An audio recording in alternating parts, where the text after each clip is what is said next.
He lost everything and went into the forest with his children. But what he finds changes his story.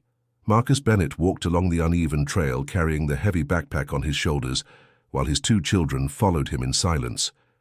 3 days earlier, the bailiff had removed the last pieces of furniture from his house, and his construction company had gone bankrupt after discovering that his partner Trevor had been embezzling money for 5 years. The 8-year-old girl, Emily, held tightly to her brown teddy bear, the only toy she managed to save when they had to leave the house. Her brown eyes were red from crying so much, but she didn't complain about the walk. On the other side, her brother Jacob, 10 years old, carried a smaller backpack and kept looking at his father, trying to understand why they were there. "Dad, where are we going?" asked Jacob for the 3rd time that morning. Marcus stopped for a moment, wiping the sweat from his forehead with the sleeve of his worn plaid shirt. He didn't quite know how to answer. The truth was, he had no idea where they were going. He only knew he couldn't accept help from his in-laws, who had always despised him and said he would never be good enough for their daughter. "We're going to find a place to stay for a few days, until I sort everything out," he murmured, trying to sound confident. Emily squeezed the teddy bear even tighter against her chest. She had heard the terrible argument between her parents the night before, when her mother screamed that she couldn't stand living in poverty anymore and that she was leaving.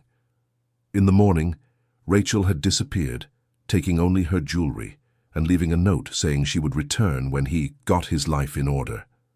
The trail became steeper with each step. Marcus had chosen that path because he knew the area from childhood when he visited Uncle Raymond's farm.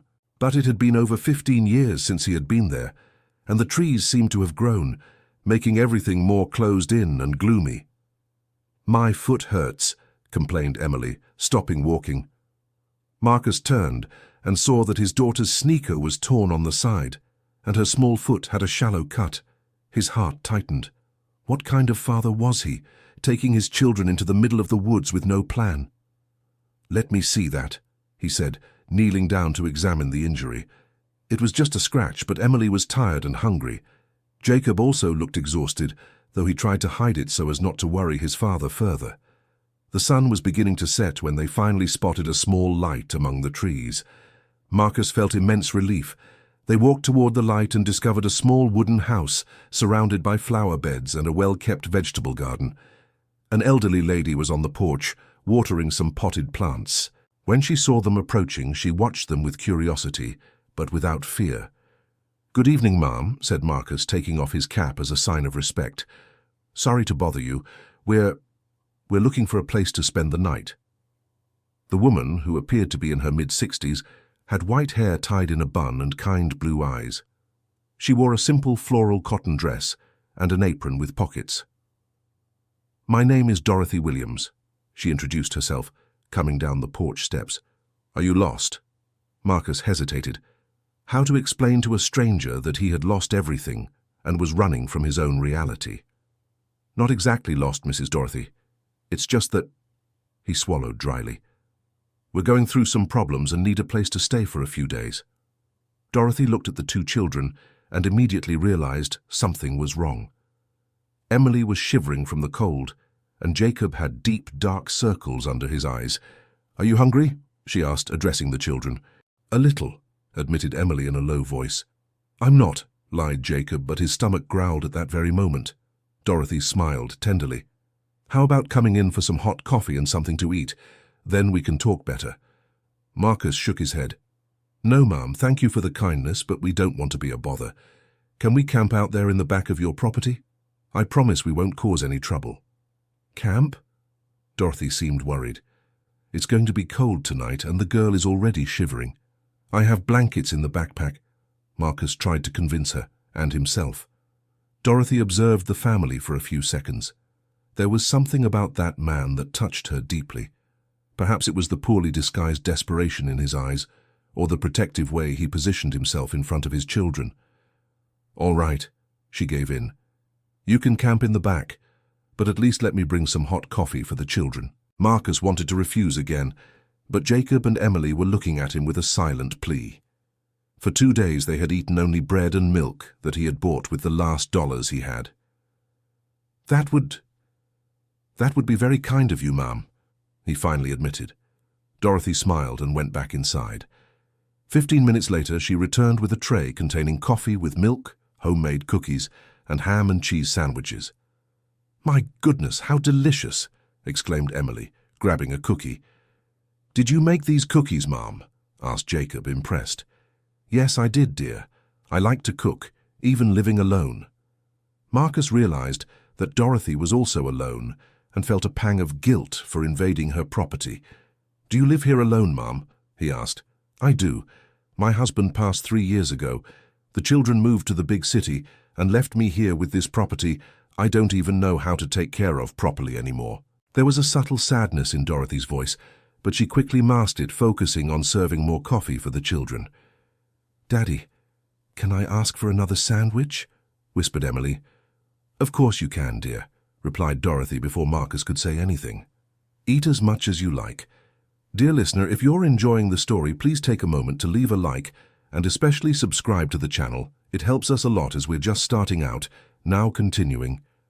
That night, Marcus set up an improvised tent behind Dorothy's house, using a tarp he brought from the construction site and some branches. The children fell asleep quickly, exhausted from the walk and fed properly for the first time in days. He stayed awake looking at the stars, trying to think of a plan. He had only $200 in his pocket, an amount that would last at most a week if he stretched it to the extreme. He urgently needed to find work. But how? He no longer had a fixed address. His documents were in the house he lost, and his business reputation was destroyed. Around 2 in the morning, Emily began to moan in pain and put her hand to her forehead. "Dad, I have a headache," she murmured. Marcus touched his daughter's forehead and felt it was burning with fever. Panic took hold of him. He was in the middle of nowhere with no car, no phone, and his daughter was sick. "Jacob, wake up." He gently shook the boy. "What is it, Dad?" "Your sister has a fever. I'm going to knock on Mrs. Dorothy's door." Marcus ran to the house and knocked urgently, but took care not to scare the lady. Dorothy appeared quickly, as if she hadn't been sleeping deeply. "What happened?" she asked, already wearing a robe. "My daughter has a high fever. I don't know what to do. I don't have a car. I have no way to take her to the hospital." Dorothy didn't hesitate. "Bring her inside, quick." Marcus carried Emily in his arms, followed by Jacob. Dorothy led them to a small, cozy room, with a single bed covered by a patchwork quilt. "Lay her down here," instructed Dorothy, already going to fetch a few things. She returned with a basin of warm water, clean cloths, and some dried herbs. "What are you going to do?" asked Marcus, worried. "I'm going to bring her fever down with compresses and a tea my mother taught me. Trust me, I've raised 4 children." Dorothy worked through the night, changing the damp compresses on Emily's forehead and having her take small sips of an herbal tea. Marcus stayed by the bedside, holding his daughter's hand, while Jacob slept in an armchair in the corner of the room. "You didn't have to do this," murmured Marcus. "We've already taken too much advantage of your kindness." Dorothy stopped what she was doing and looked at him firmly. "Listen here, young man. When you see a child in need, you help. No discussion. But I don't even know how to thank you. You don't need to thank me for anything. Just accept that sometimes God puts people in our path when we need them most." By dawn, Emily's fever had broken completely. She opened her eyes and smiled timidly at Dorothy. "Good morning, Grandma Dorothy," the girl said without thinking. Dorothy felt her heart warm. It had been so long since anyone had called her Grandma. "Good morning, sweetheart. How are you feeling?" "Better. Thank you for taking care of me." Marcus watched the interaction between his daughter and Dorothy and felt something he hadn't felt in months: hope. There was kindness in the world, even when everything seemed lost. During breakfast, made with fresh eggs from the hen house and homemade bread, Dorothy carefully asked about their situation. "Are you running from something?" Marcus swallowed hard. The time had come to tell the truth, or at least part of it. "We're not running, Mrs. Dorothy. It's just, I lost my business. The company went bankrupt and we lost the house. My wife, she left us." "I see," Dorothy nodded, no judgment in her voice. "I thought we could manage on our own for a few days until I found a job, but it's not that simple, is it?" "No, it's not." Dorothy was thoughtful for a few moments, stirring sugar into her coffee. You know, Marcus. May I call you Marcus? Of course. I'm going through difficulties too. Different from yours, but difficulties. Marcus looked at her curiously. This property here belonged to my husband, Anthony. When he passed, I discovered he had left huge debts with the bank, debts I didn't even know existed. What kind of debts? Loans he took out using the property as collateral. It seems he was trying to invest in cattle, but it all went wrong. The bank is threatening to foreclose. Marcus felt a tightness in his chest. The irony of the situation hit him like a punch. Here were two adults, both facing the loss of everything they had built in life. How much time do you have? He asked. The bank gave a 30-day deadline. That was 3 weeks ago. And how much is the debt? $85,000. Marcus nearly choked on his coffee. It was a huge amount for Dorothy, but paradoxically smaller than the debts he had left behind. Do you have children who can help? Dorothy's face grew sad. I have 4. 2 live in New York, 1 in Los Angeles, and 1 in Chicago. They've all built their lives in the city and, well, I think they've forgotten where they came from. Do they know about the situation? Yes, I called them all. One said he's going through difficulties too, another said he can't get involved with his father's debts, and the other 2 didn't even return my calls. Marcus felt anger toward Dorothy's children. How could they abandon their mother at a time like this? Forgive me for asking, but have you tried to renegotiate with the bank? I tried, but they say they'll only accept the full amount or they'll foreclose. Do you have the loan documents? Can I take a look? Dorothy seemed surprised. Do you understand these things? I had a construction company. I'm not a lawyer, but I've dealt with banks for many years. Sometimes there are errors in the calculations, interest applied incorrectly. The papers are all in a box in the bedroom. My husband kept everything, but I never managed to organize it properly. After coffee, Marcus asked to see the documents. Dorothy brought a cardboard box full of yellowed papers, contracts and receipts. My goodness, so much stuff, he murmured, beginning to sort the documents by date and type. Jacob and Emily were playing in the backyard, feeding the chickens and discovering a life they had never experienced in the city. Emily had fully recovered from the fever and was chasing the chickens with her teddy bear under her arm, laughing for the first time in weeks. Marcus spent the entire morning examining the papers. His skills in business administration made him question some calculations that didn't make sense. Mrs. Dorothy, when did your husband take out the first loan? About 5 years ago, I think. And when did he take out the second one? 2 years later, when the first one wasn't working out. Marcus checked the dates and amounts, doing calculations on a separate piece of paper. Something was very strange. The interest applied was far above what was allowed by law, and some payment receipts that Dorothy had were not listed on the bank statement.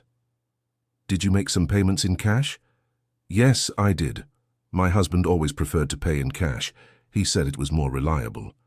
And do you keep the receipts? I keep everything. Anthony taught me to never throw away bank papers. Marcus found a folder with dozens of payment receipts that the bank had apparently lost. If these payments were correctly accounted for, the debt would be much smaller. Mrs. Dorothy, I think I've found a serious problem here. What do you mean? By my calculations, considering the payments you made that aren't being counted, the real debt should be around $40,000, not $85,000. Dorothy's eyes widened. Are you sure? I'll double-check the calculations, but it seems so. The problem is proving it to the bank. And how do we do that? Marcus sighed. Taking on a banking institution requires time, legal knowledge, and most importantly, resources to hire lawyers. All things that neither he nor Dorothy possessed. It won't be easy. Banks don't like to admit mistakes, especially when they benefit them. But are we going to try? Marcus looked at Dorothy and saw hope in her eyes. It was the same hope he had lost when his company went bankrupt. Suddenly, he found himself determined not to let her go through the same thing he did. Yes, Mrs. Dorothy. We'll try. During the afternoon, Marcus organized all the documents chronologically and created a simple spreadsheet showing where the discrepancies were. Dorothy helped him, fetching specific papers and making coffee to keep their energy up. The children had completely adapted to the farm's routine. Jacob discovered he liked tending the vegetable garden and helped Dorothy pull weeds. Emily found eggs in the chicken coop and was thrilled, as if she had found a treasure. "Dad, look how many eggs!" she shouted, running with a little basket. "Careful not to drop them, sweetie." "Grandma Dorothy said tomorrow she'll teach me how to make a cake with the eggs." Marcus smiled. He hadn't seen his children this happy in weeks.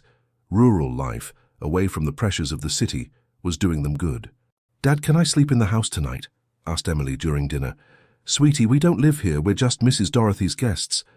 "But she said there's another room and we can stay." Marcus looked at Dorothy, embarrassed. "Mrs. Dorothy, you don't have to." "Marcus, stop that. You're helping me with the documents, the children are keeping me company. It's a fair exchange." "But I don't want to take advantage." "You're not taking advantage. Actually, it feels good to have movement in the house again." That night, for the first time in weeks, Marcus slept in a real bed. Mrs. Dorothy had insisted on giving him the guest room, while the children slept in her own children's old room. The next morning, Marcus woke to the smell of fresh coffee and cookies in the oven. Mrs. Dorothy was already in the kitchen preparing breakfast. "Good morning, Marcus." "Good morning, Mrs. Dorothy. You're up early." "Always am. A habit from a lifetime in the countryside." "Where are the children?" "Still sleeping, let them rest." Marcus poured himself some coffee and stood looking out the kitchen window. The property was truly beautiful, with a view of the mountains in the background and a well-kept garden. "You take care of all this by yourself?" "I do what I can, but it's getting difficult, especially after I discovered the debts." "How long has it been since your husband passed?" 3 years and 2 months. "And how have you been getting by?" "Selling eggs, vegetables and fruit at the town market. It doesn't bring in much money, but for one person it gets by." Marcus admired that woman's strength. While he had fallen into despair over the bankruptcy, Mrs. Dorothy had been fighting for 3 years to keep the property running alone. "Have you ever thought about selling the property?" Mrs. Dorothy stopped stirring the pot and grew serious. "I have. But this land has belonged to my family for generations. My great-grandfather built the first house here. I can't imagine losing it all." Marcus understood perfectly. It was how he had felt when he had to leave the company he built from scratch. Jacob and Emily appeared in the kitchen, still in their pajamas, rubbing their eyes. "Good morning, Grandma Dorothy," said Emily, running to hug her. "Good morning, my dears. Sleep well?" "Better than at home," admitted Jacob. Marcus felt a pang. He noticed that his children were happier there than they had been in the last few months in the city, even when they still had their house. After breakfast, Marcus returned to the documents.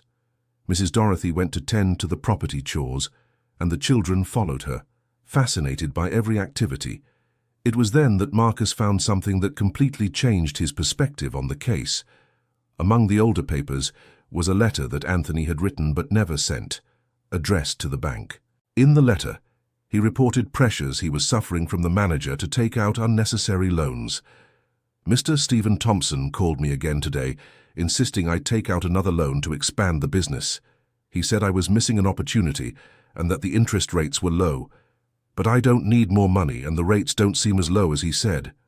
Marcus reread the letter 3 times.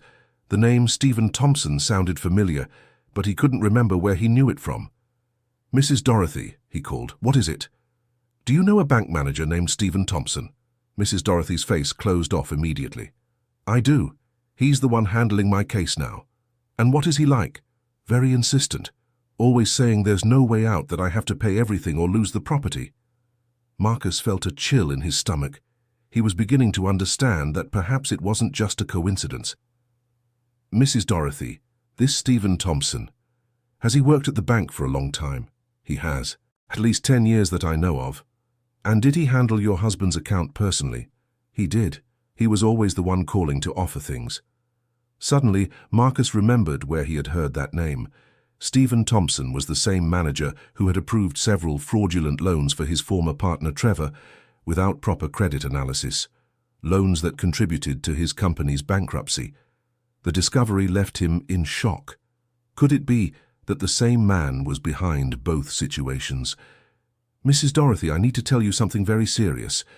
Dorothy stopped washing the dishes and turned to him. What is it? This Stephen Thompson. I think he was also involved in my company's bankruptcy. How so?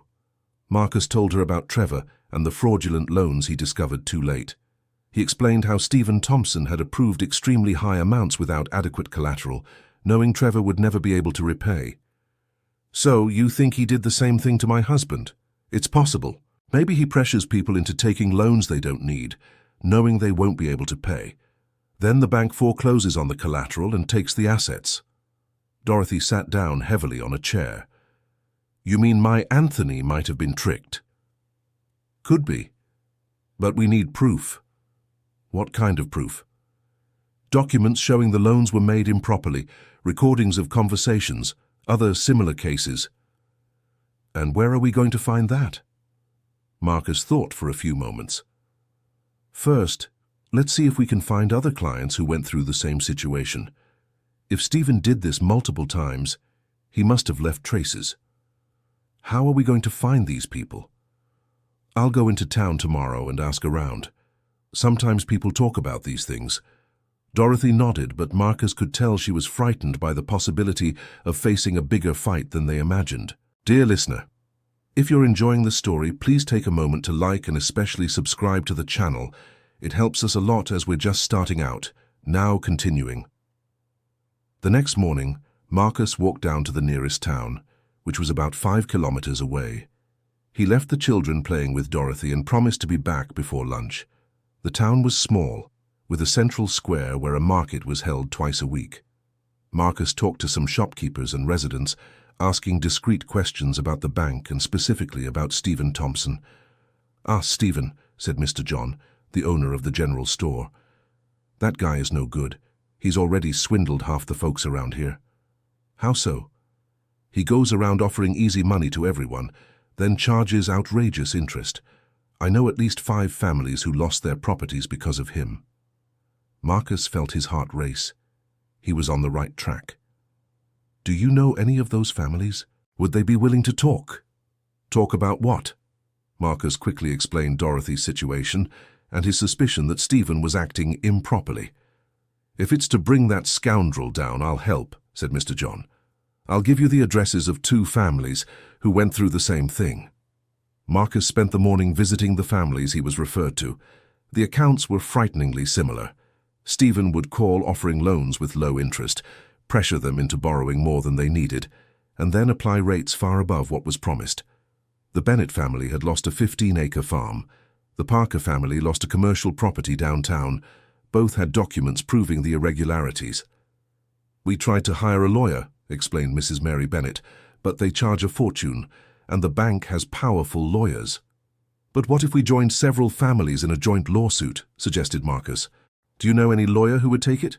Not yet, but I'll look. Marcus returned to Dorothy's property with a heavy but determined heart. Now he was sure they were facing something much bigger than a simple debt. Well? Asked Dorothy anxiously.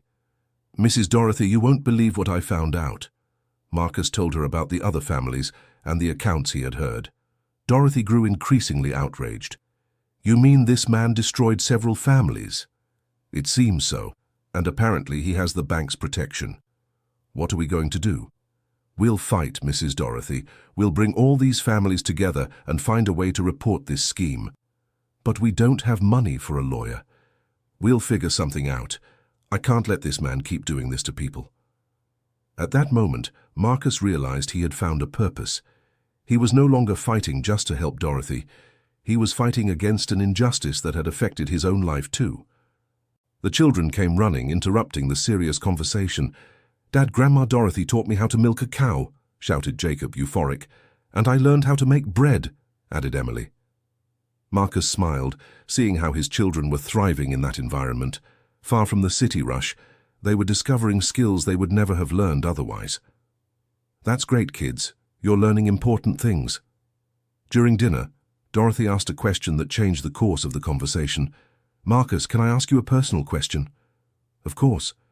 Why don't you want to accept help from your wife's parents? Marcus stopped eating and stared at his plate. It's complicated, Mrs. Dorothy. Complicated things sometimes get easier when we talk about them. Marcus looked at the children who were focused on their plates. They never respected me. They always said I wasn't good enough for their daughter. When I married Rachel, her father said I would end up ruining her life. And now he can say he was right. Dorothy's question was direct and cut deep. That's exactly what he'll say. And what's more important, your pride or your children's well-being? Marcus didn't know how to answer. It was a question that had tormented him since they left home. I know you're right, he finally admitted, but I can't. Not after everything they said to me. I understand. But sometimes life forces us to swallow our pride. That night, Marcus lay awake thinking about the conversation. Dorothy was right, but there was something deeper in his reluctance. It wasn't just pride. It was fear. Fear that his in-laws would try to take the children from him, claiming he couldn't provide for them. The next day, Marcus dedicated himself entirely to organizing the case against the bank. He created a folder with all of Dorothy's documents and began contacting the other families to form a group. Dorothy suggested they use the living room as an improvised office. Jacob and Emily helped by organizing papers by date and type of document, turning the activity into a game. Dad, is this paper from 2019 or 2020? Asked Jacob, showing a faded contract. Let me see, 2019, put it in the right pile. And this one? Emily showed a payment receipt.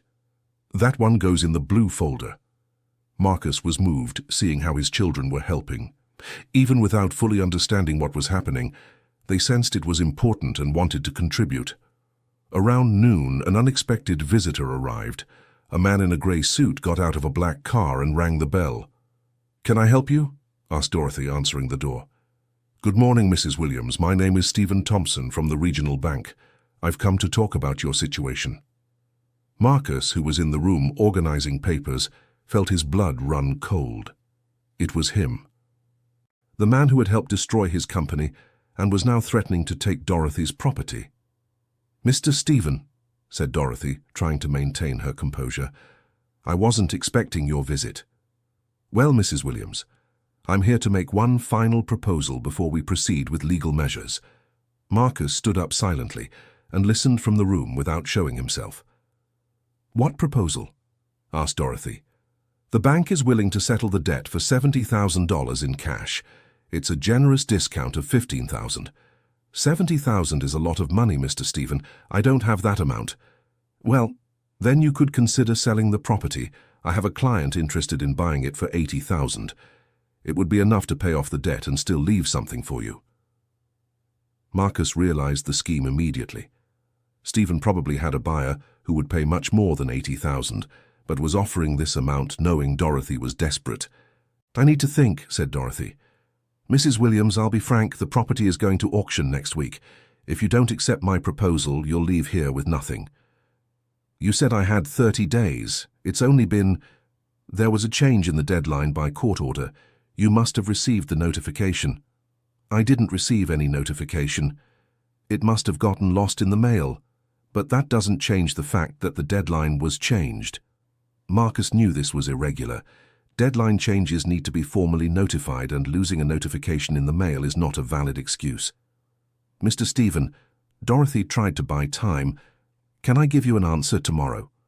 Mrs. Williams, my proposal is valid only until noon today. It's almost 11:30. You have half an hour to decide. The psychological pressure was evident.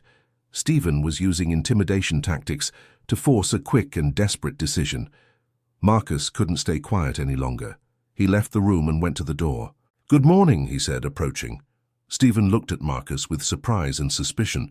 And you are... Marcus Bennett. I'm helping Mrs. Dorothy with the debt documentation. The name Marcus Bennett clearly sounded familiar to Stephen, who looked at him more carefully. Marcus Bennett. From Bennett Construction. That's right. Marcus saw the discomfort on Stephen's face. The manager was clearly remembering his involvement in the bankruptcy of his company. What are you doing here? As I said, I'm helping Mrs. Dorothy analyze the debt documents. And what have you found? Stephen tried to seem unconcerned, but his voice betrayed nervousness.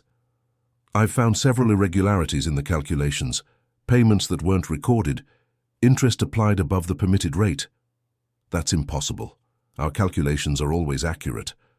Are they? Marcus stared directly at Stephen. Just like they were accurate in the case of Trevor Martinez's loans? Stephen paled. Trevor Martinez was Marcus's former corrupt partner, and mentioning his name clearly hit a sensitive spot. I don't know what you're talking about. I'm sure you do, just as you know you're trying to pull the same scam here. Be careful with your accusations, Mr. Bennett. I can sue you for defamation. And I can report you for bank fraud. The silence that followed was tense. Stephen looked from Marcus to Dorothy, clearly reassessing the situation. Mrs. Williams, he said finally, I'll extend the deadline for my proposal until tomorrow. But after that, we will proceed with the auction. Stephen turned and walked back to his car, but Marcus followed him. Mr. Stephen, a quick word. The manager stopped and turned reluctantly. What do you want? I know what you did to my company, and now I know what you're trying to do to Mrs. Dorothy. I will prove that you are falsifying documents and applying illegal interest. You can't prove anything. Yes, I can. And when that happens, the one in a difficult situation will be you, not Mrs. Dorothy. Stephen got in his car and sped off, leaving a cloud of dust. Marcus went back into the house and found Dorothy sitting on the sofa, trembling. Mrs. Dorothy, are you all right? I'm scared, Marcus. That man gives me the creeps.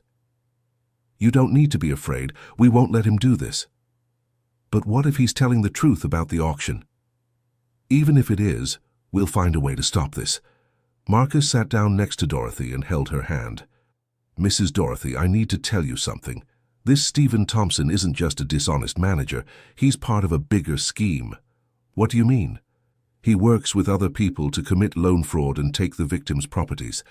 My company was just one of the targets. My God. And will we be able to prove this?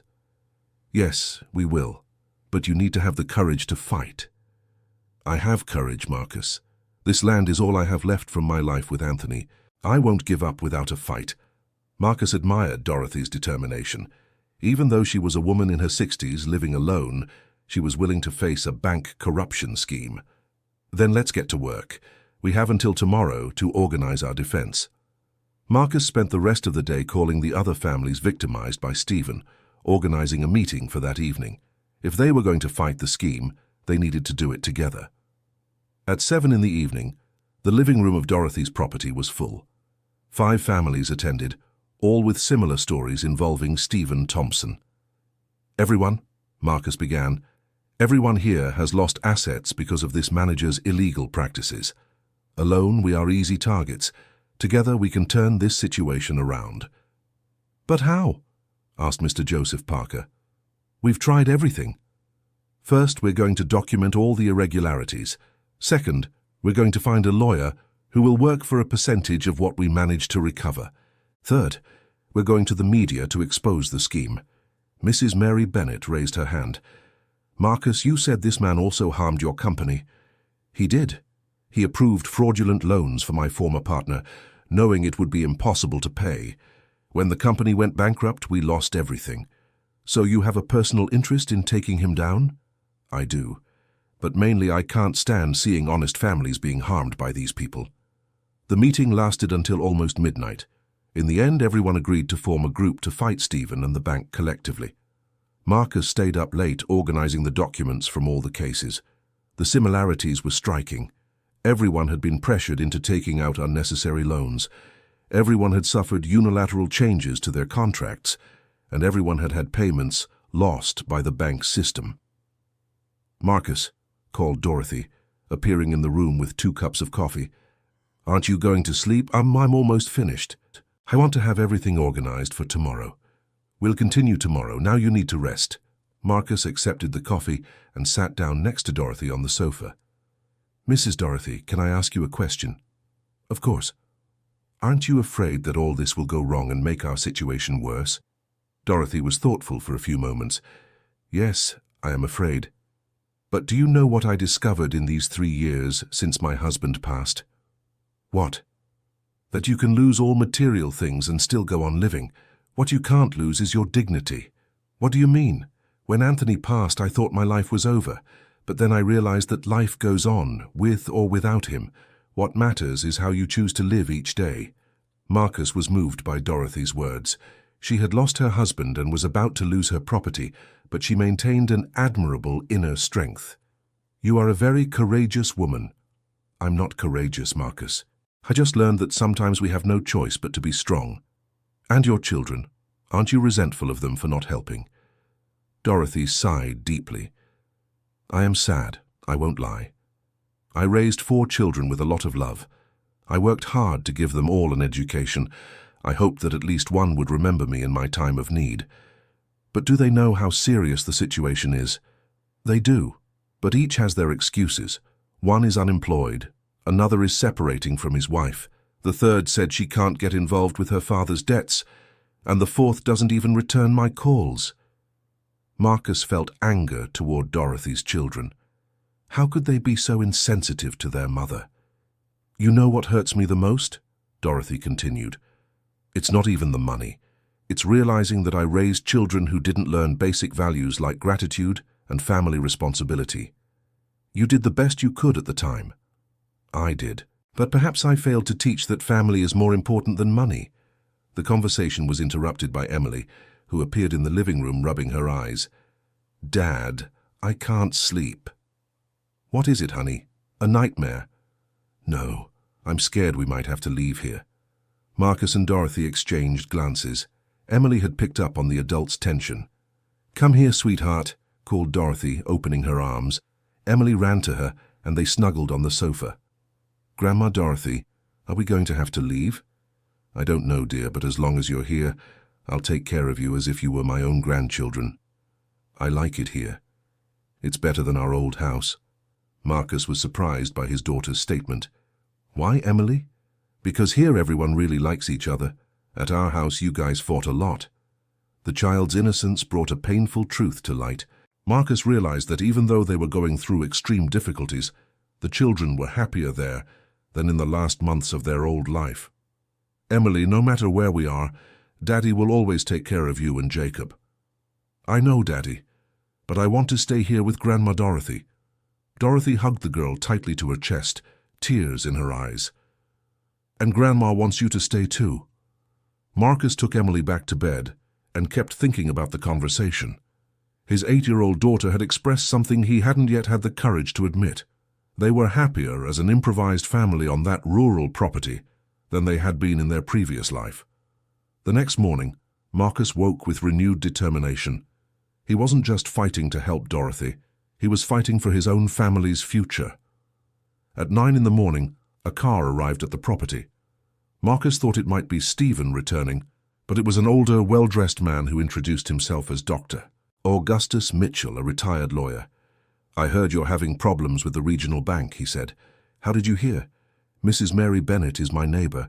She told me about the meeting last night. Marcus briefly explained the situation, and Dr. Augustus listened attentively. May I see the documents? Marcus brought all the organized folders. Dr. Augustus spent 2 hours analyzing every paper, taking notes, and asking questions. Marcus, you have a very strong case here. The irregularities are obvious. Would you be willing to represent us? Yes, I would, but I can't charge fees up front since you're not in a position to pay. How would it work? I work for a percentage of what we manage to recover. If we don't win, I get nothing. It was exactly what Marcus had hoped to hear. Dr. Augustus, there's one more thing. I think this Stephen Thompson is part of a bigger scheme. He might be working with other people to defraud loans. That's a serious accusation. Do you have proof? We have indications. Several families in the area have been through the same situation. Dr. Augustus became thoughtful. If that's true, it's not just a civil matter. It could be a crime against the financial system. What does that mean? It means that besides recovering your assets, you might see this man in jail. Marcus felt a dark satisfaction at the possibility. Stephen had destroyed several lives, including his. It was time to pay for it. Let's start by filing a motion to suspend the property auction, said Dr. Augustus. In parallel, I'll investigate the other cases and gather material for a criminal complaint. How much time do we have? If the auction was really scheduled for this week, we have to act today. Dr. Augustus spent the rest of the morning preparing a legal petition to suspend the auction. Marcus helped him by providing details and documents.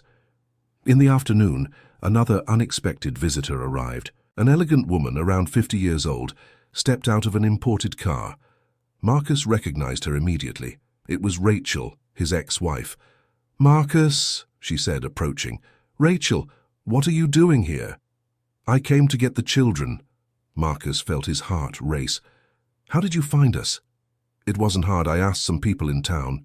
"And why do you want to take the children?" "Because they shouldn't be living in this situation." Jacob and Emily came running from the backyard, stopping abruptly when they saw their mother. "Mommy!" shouted Emily, running to hug her. "Hi, sweetie. Mommy missed you." Jacob approached more cautiously. "Mommy, why did you leave?" Rachel was speechless for a few seconds. "Mommy needed to sort some things out, son." "But why didn't you take us with you?" Again, Rachel didn't know what to say.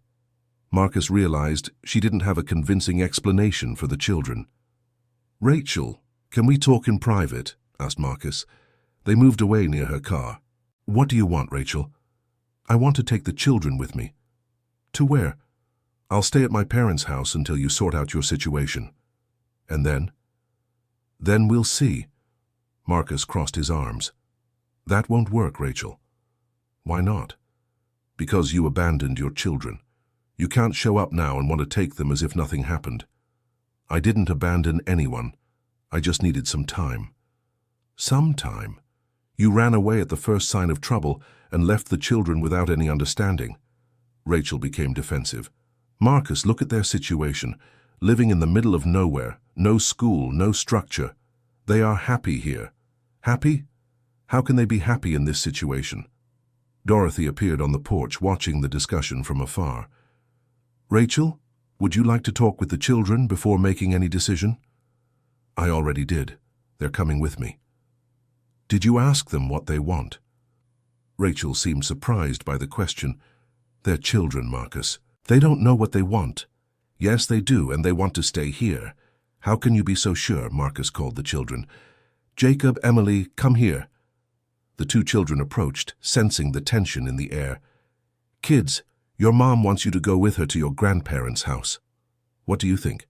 Jacob and Emily looked at each other. "Can we choose?" asked Jacob. "You can choose." "I want to stay here with Grandma Dorothy," said Emily immediately. "Me too," agreed Jacob. Rachel was shocked by the children's response.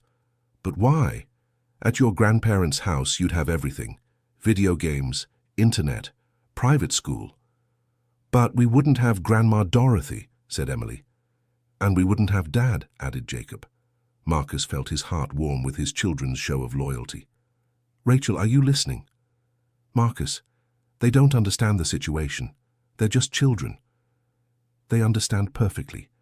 They understand that family isn't just money and material comfort." Dorothy approached the group. "Sorry to interrupt, but can I say something?" "Of course, Mrs. Dorothy," said Marcus.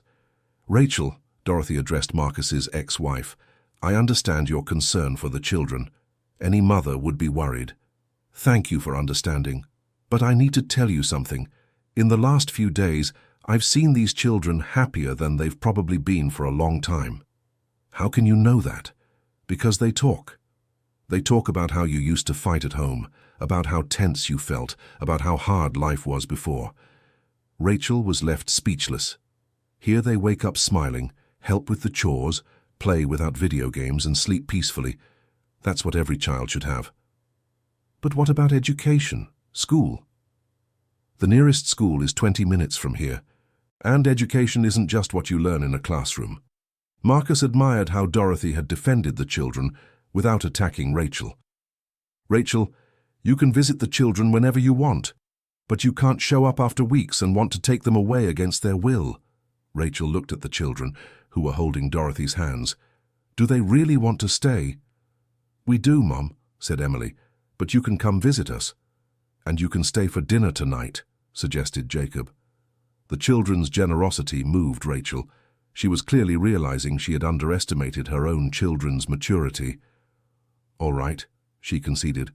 I'll stay for dinner, but I need to go back tomorrow. Where are you going? Asked Emily. I'm going to stay at my parents' house for now. And after that, we'll see, sweetheart. During dinner, Rachel observed the dynamic of the improvised family closely. The children helped Dorothy naturally, talked about the day's activities, and showed a maturity she hadn't noticed before. Emily, you really know how to make bread? Asked Rachel, impressed. Yes, I do. Grandma Dorothy taught me. Do you want me to make one for you tomorrow? That would be great, honey. And I know how to take care of the chickens and the vegetable garden, said Jacob proudly. Wow, you're learning so many things. Marcus noticed that Rachel was genuinely surprised by the children's development. After dinner, Marcus and Rachel walked to the garden to talk in private. Marcus, I need to apologize to you. For what? For running away, for abandoning you and the children at the hardest time. Marcus was surprised by Rachel's sincerity. Thank you for acknowledging that. I was scared. Scared of being poor, of losing status, of having to change my life. And now I realize we've already lost all that anyway, and the children are fine. They're more than fine, Rachel. They're happy. I know. You can see it. Rachel stared at the mountains in the background of the property. Do you think you could ever forgive me? Marcus thought carefully before answering. Rachel, I don't hold any anger towards you, but forgiveness is something built with actions, not words. What does that mean? It means if you want to regain the children's trust and mine, you'll have to show you've changed, not just say it. How can I do that? By being present, visiting regularly, helping when you can, showing that family is more important than money. Rachel nodded, thoughtful. Marcus, can I ask you a question? Of course.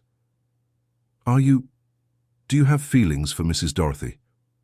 The question caught Marcus by surprise. Why are you asking that? Because I see how you look at each other, how you fit together naturally. Marcus hadn't stopped to analyze his feelings for Dorothy. He knew he felt gratitude, admiration, and a connection he couldn't explain. I don't know, Rachel.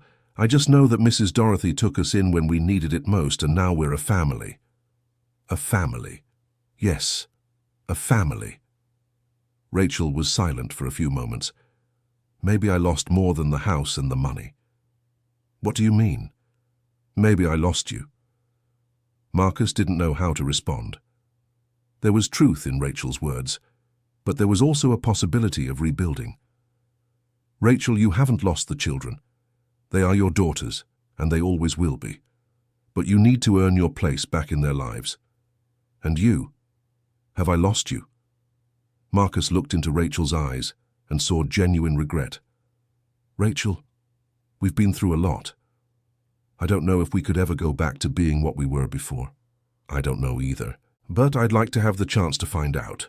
That chance will always exist, but first, you need to discover who you are when you don't have money, because that's what I had to do. Rachel nodded, tears in her eyes. Okay, I'll try.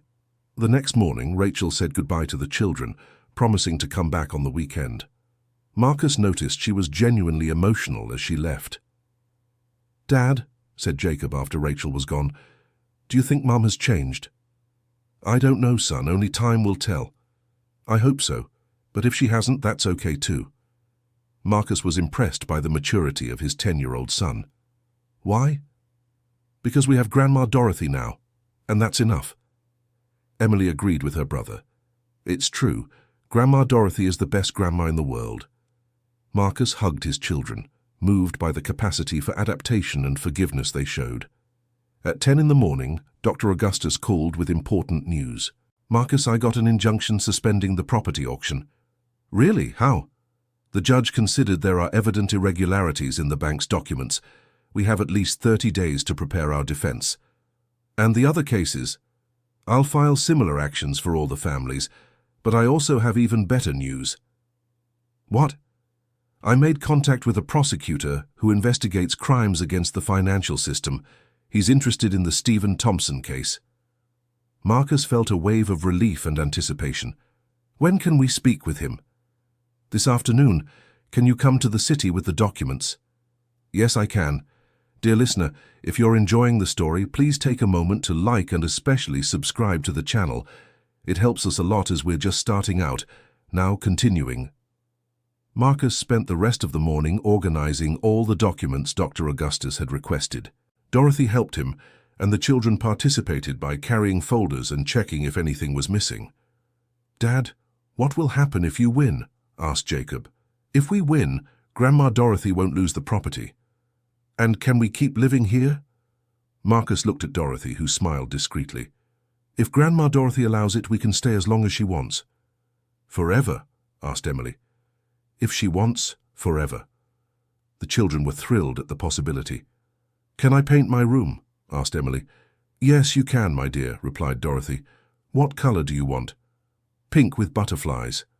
"And can I have my own plot in the vegetable garden?" asked Jacob. "Of course you can. It'll be Jacob's plot." Marcus watched the interaction and realized he was no longer fighting just to help Dorothy. He was fighting for his own family's happiness. At 2 in the afternoon, Marcus went to the city to meet Dr. Augustus and the prosecutor. The meeting took place at the city courthouse in a private room. "Marcus, this is Dr. Henry Morrison, a prosecutor specializing in financial crimes," introduced Dr. Augustus. "Pleasure, Marcus. I've heard about your case." Dr. Henry was a man of about 40, serious but approachable. "Dr. Henry, this Stephen Thompson is harming several families in the region." "Yes, Dr. Augustus gave me a summary. May I see the documents?" Marcus spread all the folders on the table. Dr. Henry analyzed each case meticulously, asking specific questions about dates, amounts, and procedures.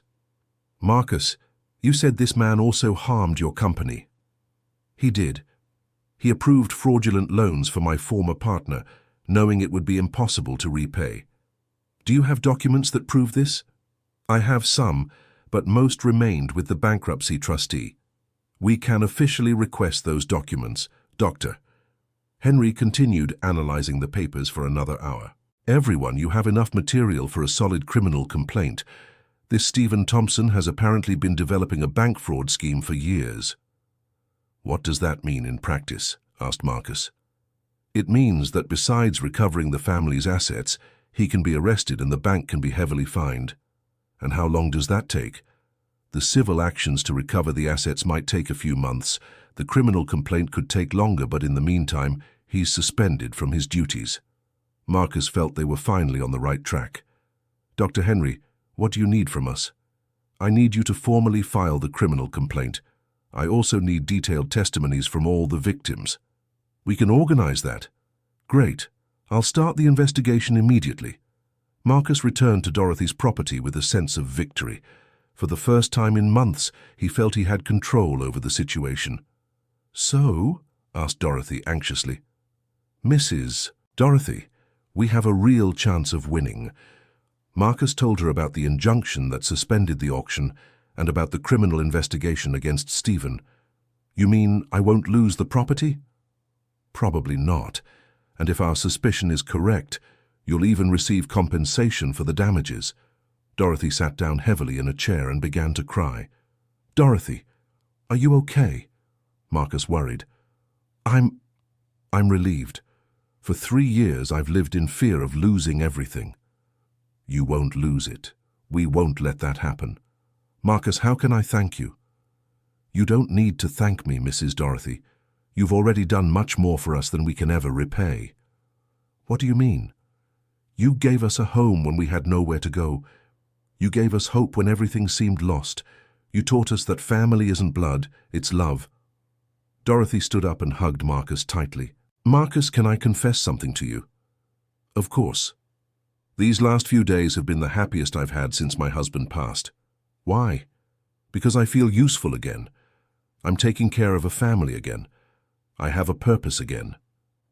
Marcus understood perfectly. He too had found a purpose greater than his previous materialistic goals. "Mrs. Dorothy, do you want us to keep living here after everything is settled?" "Marcus, this house has never been as alive as it is now. Of course I want you to stay. Even knowing I don't have money to help with the expenses?" "Marcus, you're already helping. You're taking care of the property, solving problems I couldn't solve alone, and most importantly, You brought joy back here. And the children, doesn't the mess bother you? Dorothy laughed. Marcus, 3 years ago this house was as quiet as a cemetery. Now I wake up to laughter. I go to sleep to lively conversations. And that's worth more than any money. The children came running from the backyard, interrupting the serious conversation. Dad! Grandma Dorothy! Come see what we found! Shouted Emily. What did you find? Asked Marcus. A baby kitten under the tree. He's all alone. Marcus and Dorothy went to see what the children had discovered. There was indeed a kitten, apparently abandoned, mewing softly under a mango tree. Poor thing, he must be hungry, said Dorothy. Can we take care of him? Asked Jacob. Please, Grandma Dorothy, begged Emily. Marcus was about to say they already had enough problems to solve, but Dorothy spoke first. Of course we can take care of him. A family always has room for one more member. The children were thrilled and ran to get milk for the kitten. Mrs. Dorothy, don't you think, Marcus, sometimes the best moments in life come from the simplest decisions? What do you mean? This little kitten appeared while we were celebrating our victory. It's a sign that good things are coming. Marcus smiled. Dorothy's simple wisdom always surprised him. That evening during dinner, the family discussed names for the kitten. Emily wanted to call it Lucky, Jacob preferred Brave, and Dorothy suggested Hope. And you, Dad? What name do you think is best? Asked Emily. Marcus looked at the kitten sleeping peacefully in a box next to the table. I think Fresh Start would be a good name. Fresh Start? Repeated Jacob. Yes, because he appeared just as we are restarting our lives. Everyone agreed that Fresh Start was the perfect name. 2 weeks later, Dr. Augustus called with extraordinary news. Marcus, the prosecutor discovered something shocking. What? Stephen Thompson wasn't working alone. He had a scheme with the bank's former administrator and 2 real estate brokers. How did it work? They identified valuable properties, offered tempting loans to the owners, applied illegal interest rates, and when people couldn't pay, they foreclosed on the properties and sold them for very low prices to their accomplices. And then? The accomplices resold the properties at their real value and split the profit with Stephen. Marcus was stunned by the scale of the scheme. How many families were harmed? At least 23 in the last 5 years. The total loss exceeds $2 million. And now? Stephen was arrested this morning. The others involved too. And the bank will have to return all the properties or pay million-dollar compensations. Marcus couldn't believe what he was hearing. Dr. Augustus, does this mean that Mrs. Dorothy, not only will she keep the property, but she will also receive substantial compensation for the years of suffering? How much? It's still being calculated, but probably more than $100,000. Marcus hung up the phone and ran to tell the news to Dorothy. She was in the backyard teaching the children how to plant beans. Mrs. Dorothy, he shouted, we have incredible news. What happened? Marcus told her about Stephen's arrest and about the compensation she would receive. Dorothy was in shock for a few minutes, unable to speak. You mean I'm going to get money? She finally asked. Yes, you are. Quite a lot of money. Good heaven. And now? Now you can do whatever you want with the property. Dorothy became thoughtful, looking at the children playing with the kitten Fresh Start. Marcus, can I make you a proposal? Of course. How about we turn this property into a special place? How so? A place to welcome families who are going through hard times like you were.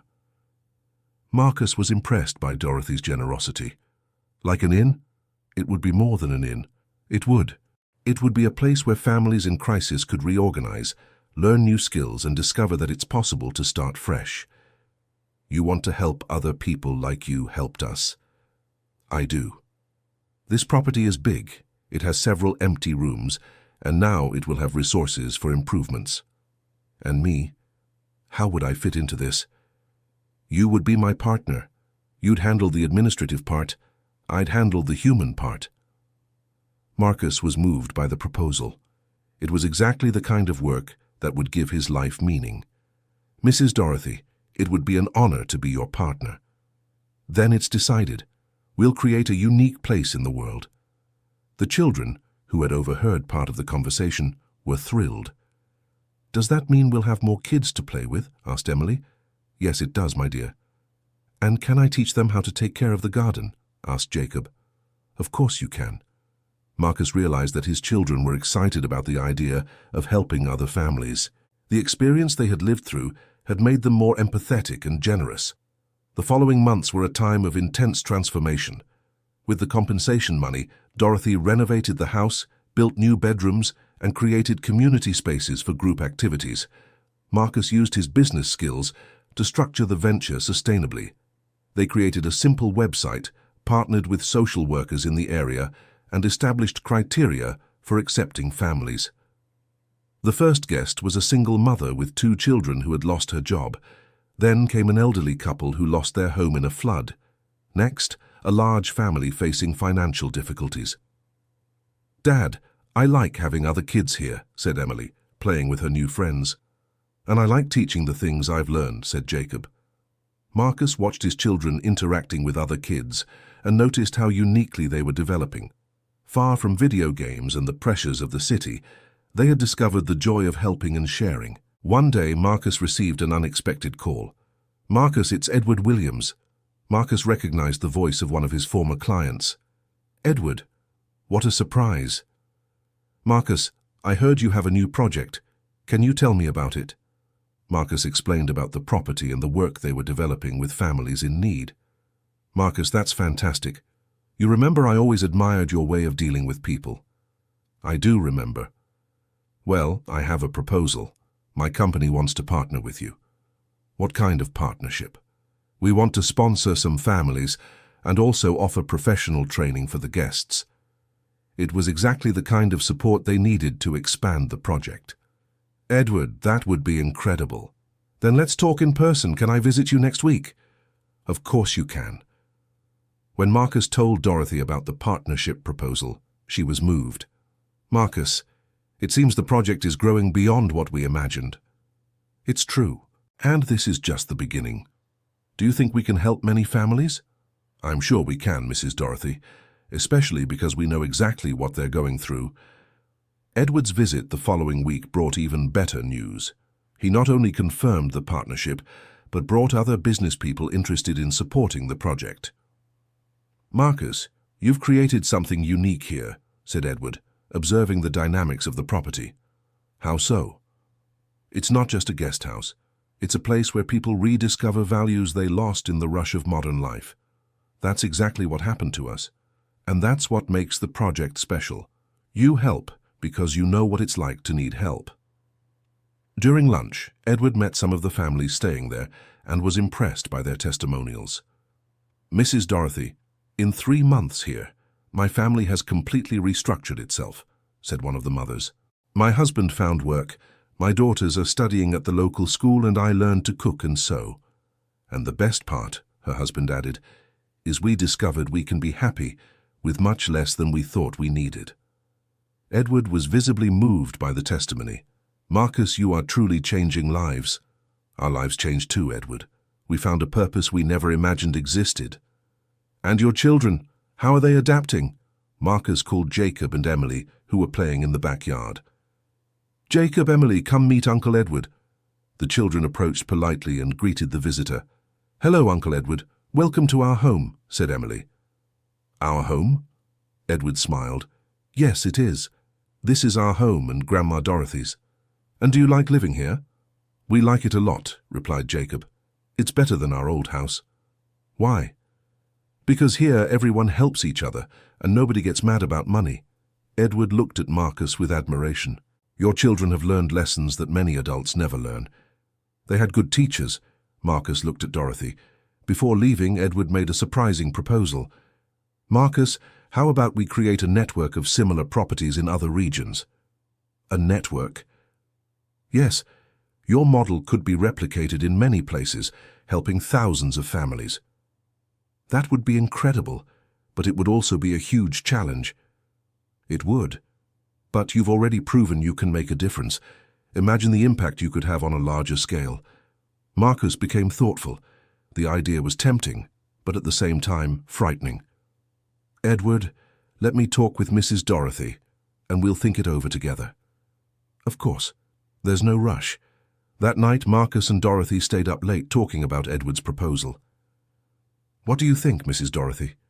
I think it's an incredible opportunity to help more people.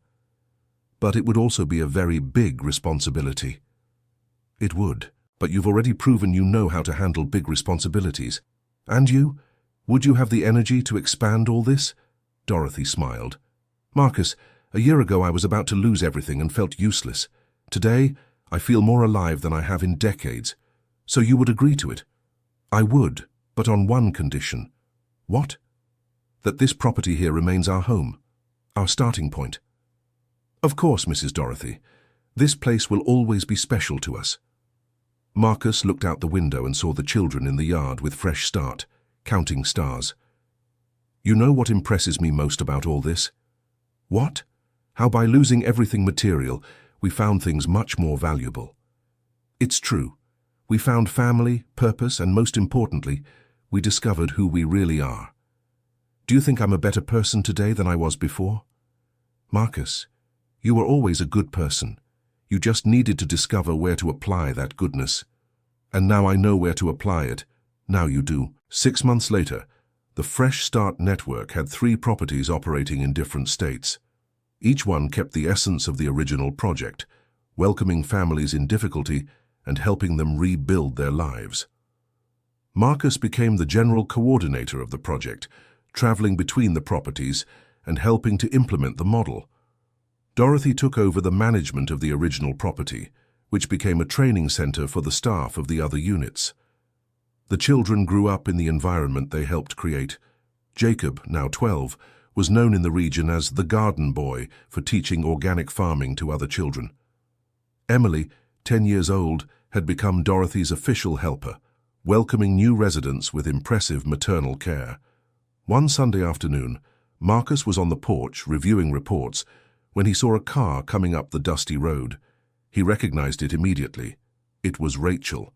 In recent months, she had kept her promise to visit regularly. With each visit, Marcus noticed she was changing. The excessive materialism had given way to a search for purpose and meaning. "Hi, Marcus," she said, getting out of the car. "Hi, Rachel. It's good you came." "Where are the children?" "In the yard, teaching the new family how to care for the chickens." Rachel smiled. She had grown accustomed to the fact that her children were always involved in mutual help activities. "Marcus, can I ask you a serious question?" "Of course." "Would you be against it if I moved here?" Marcus was surprised by the question. "Moved here how?" "Living here, helping with the project, being part of this family." "Rachel, that's a very serious decision. Are you sure?" "I am. These months living at my parents' house made me realize that life doesn't fulfill me. And what would fulfill you? Being close to the children, contributing to something bigger than my personal problems, being part of this amazing project you all created." Marcus was thoughtful. Rachel's proposal wasn't simple. It involved complex feelings and a delicate family reorganization. "Rachel, do you understand that here we wouldn't have the life we had before?" "I understand, and that's exactly the life I want. Without luxuries, without status, without frivolities. Without luxuries, but with purpose. Without status, but with meaning. Without frivolities, but with real love." Marcus looked into Rachel's eyes and saw sincerity. "And what would happen to our relationship?" "Marcus, I'm not asking for us to be husband and wife again immediately. I'm asking for a chance to regain your trust." "How would that work in practice?" "I would live in the guest room. I would help with the project's activities. I would build a relationship with the children gradually, and I would let our future be built naturally." The proposal was mature and respectful. Marcus realized Rachel had truly reflected on the situation. "Rachel, I'll be honest. I don't know if I could trust you again. I understand, but I would like the chance to prove I've changed. And what if I said I don't feel anything for you anymore?" Rachel swallowed hard. "I would be sad, but I would respect it. I just wanted to be close to the children and contribute to this special place." Marcus admired the maturity of the answer. "Let me talk with Mrs. Dorothy and the children. This decision affects the whole family. Of course. Thank you for considering it. That night, Marcus gathered the family to discuss Rachel's proposal. Dorothy, Jacob, and Emily listened attentively. "What do you all think?" asked Marcus. "I think Mom has changed," said Emily. "She doesn't talk about money anymore when she comes here. And she always asks about the project and wants to help," added Jacob. "And you, Mrs. Dorothy." Marcus addressed the family matriarch. "Marcus, this house has always been about family.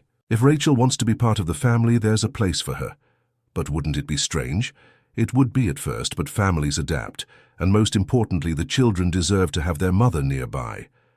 And if it goes wrong, we'll deal with it. But if we don't try, we'll never know." Marcus realized the whole family was willing to give Rachel a chance. "All right, we'll try." The following week, Rachel moved to the property. She brought only 2 suitcases and left behind the entire life of luxury she had tried to maintain at her parents' house. The first days were strange for everyone. Rachel tried to find her place in the family's already established dynamic, but gradually she began to fit in naturally.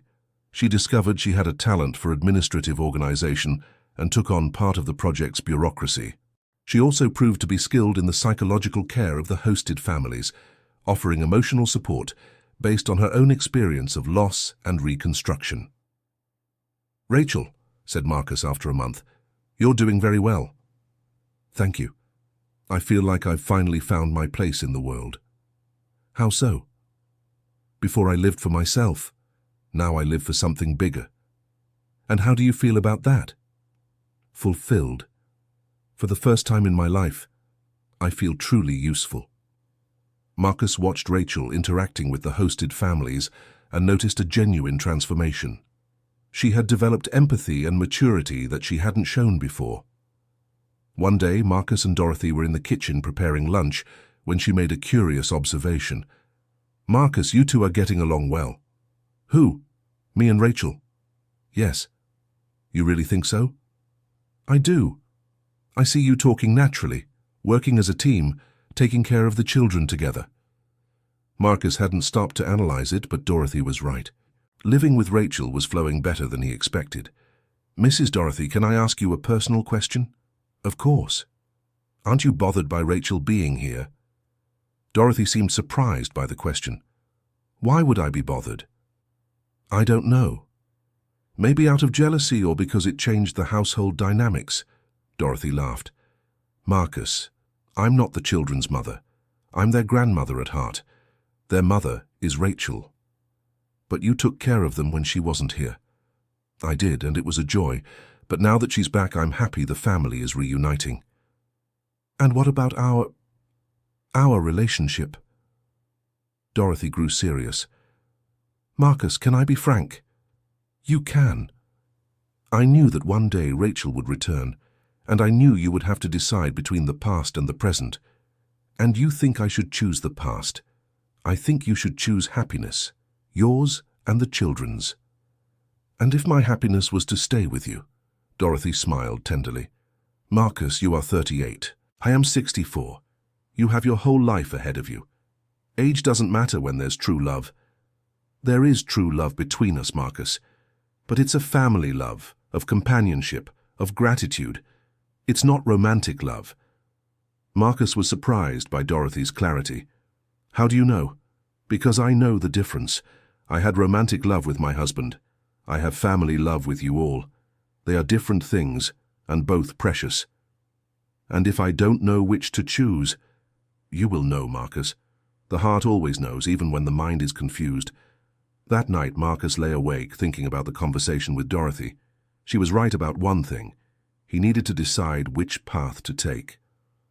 End of story. So what did you think of this story of overcoming?